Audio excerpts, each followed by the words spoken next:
Well, I'm going to do some short clips here and stick them up like Dave Hodges on the Common Sense show over there. Listen to these people and see if you can get any rationale behind what they're seeing versus what we see. The Joint Chiefs and his involvement in what we're seeing? He said he was putting the chairman, that's General Milley, in charge. He didn't say exactly in charge of what, but it came as he was pushing more of these governors to use the National Guard. So we're still trying to figure out exactly the clarity of what he was saying about that. We've got this entire audio. It's about an hour long of the president saying this. And so we're still trying to figure out more. But he did say he's putting the chairman of the Joint Chiefs of Staff in charge. And, of course, we're going to have to see what that looks like and whether it materializes. All right, we will keep an ear on that. That could be a gross misuse if it were unstated of the military. Well, are these people, what are they trying to help in the problem that we have with these thieves, these degenerates that are coming out of the woodwork, they're coming out of the hood. They've been held down for so long by the Rothschild agenda. And so that they're ready to blow up because we're taking away their stuff that was given to them off the blood, sweat, and tears and the work of other people's backs. Now, you probably don't want to hear that, but that's damn sure what's going on. I'll guarantee you if I was down here broke in East Texas and all of a sudden something broke out and said, hey, there ain't going to be no cops anywhere. And if you want something, you need something, go up there and get it. Hell, the man's been stealing it from us forever. There ain't going to be no cops. Go up there and get you something. It don't make any difference what color you are. If you got one little bit of inkling inside of you said, hey, I can get away with this. I can get something for nothing. You're going to have your white, black, yellow, green, blue ass down there to get something free. Most likely someone will. A lot of them. That's what these kids are doing. They're going down there and they hadn't got anything to do. They hadn't got jobs. They're on the dole. They're waiting on the food stamp or whatever whether it's their problem or not. They haven't broken out of that rut because they have been given stuff for so long that they live off of. That's their way of life. If they don't have that, remember Amschmel said we can win any battle, especially when we take it away in one of my other videos. That's what's happening. We're taking stuff away like this, and they're going to get pissed because now they're going to have to go work. They can't be down there grabbing their crotch and running around talking about, siestas and hoes and stuff like that and acting like a gangsta. The only way they're acting like a gangsta is because they're in the city. You get some of those people out there swirling that gun around in the woods out there in a real deal environment. They're going to be, they'll be like the real people, the real hunters and what have you, the real warriors that go through them like a breath. Whew, that's how easy it'd be. But in that herbal environment where they get that camera on them, it looks horrific and the cops aren't doing jack shit diddly about someone right behind them going through Gucci's front window and everybody grabbing a pair of Nikes, one of them big old purses and things like that. And the cops aren't doing anything. Go fish. Imagine why. And then these people right here in front of us, let's listen again to these crazy people. The national void. And he's just not doing it. Some people who are close to him are saying he shouldn't do it because he's not equipped for it, which is kind of mind-blowing. Yeah, and I know you're a third grader, and I would give him even more credit, Dana. I would just want to say that.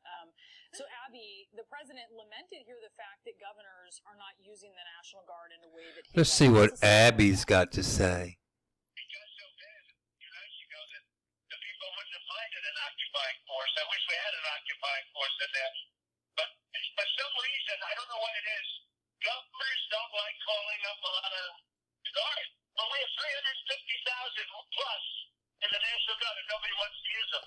And their cities are ransacked, and they're a disgrace all over the world. All over the world, they're showing them. What happened in Los Angeles with the Stoppers, Philadelphia, and New York was a disaster. I don't understand what happened to New York's finest. I mean, Abby. Well, there it is. Let me tell you. What's happening here is that the governors, and the Democratic governors, are letting their states go up in flames like the sound of music. Shit. Is that they're trying to force Trump into they want him to declare martial law.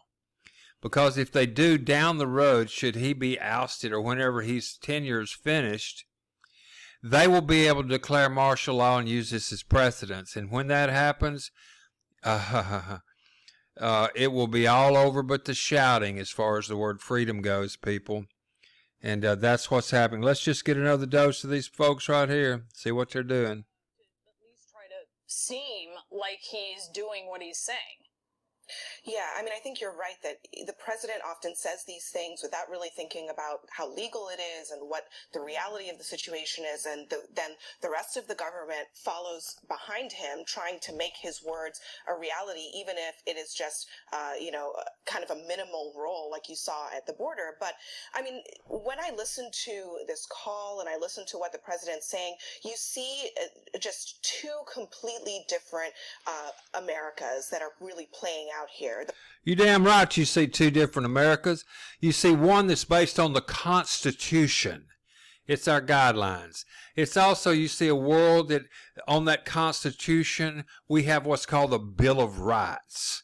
And most importantly, we have what's called the rule of law applied to all.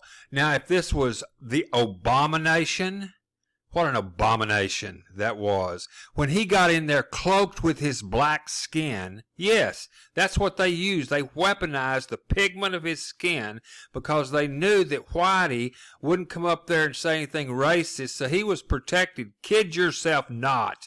That was by design. My God, if you can't see that, you're blind as a bat. And so we sit here, black, white, yellow alike, all of us on the constitutional side, looking at this, all races looking at this charade that took place for 8 damn years. Why? Cloaked in that pigment. I'm not kidding you. And then they pile onto that, and that is by design as well, because the more that we get pissed over here, because we know that it's a pigment protection gig, then we get more pissed. We be getting more pissed over here in our white skin. We get more pissed over here in our brown skin, our yellow skin, because these people are pushing an agenda that is not based on the Constitution, the Bill of Rights, and the rule of law. It is more communistic in nature, fascist in nature. But the followers have been groomed. They've been mentally groomed so that they feel that it's that Rothschild deal. They owe me because I'm here in the United States and all these people are making all this money, some fair and some unfair. But it is the way that if you work, you're going to get rewarded for your hard work, and not for someone to come in after you work real hard because they want to lay up and burn a doobie or what have you. Nothing wrong with burning a doobie, but you got to carry your own water. Either you're carrying it or someone's carrying it for you. And I'm sick of it. I'm sick of it. I'm sick of it. I understand conflict with the powers that should not be. Believe you me, if you want to hear about a group of our society that is being ostracized, is a white male that's had a felony. You take a look at that. They can't get jack diddly. They don't have the rapper, the pigment rapper to go in and say, I got to get some of this action. No, they don't. And that's pissing them off. So we've got a world here that's pissed off, and it could all be changed if we based everything on a fair exchange of value.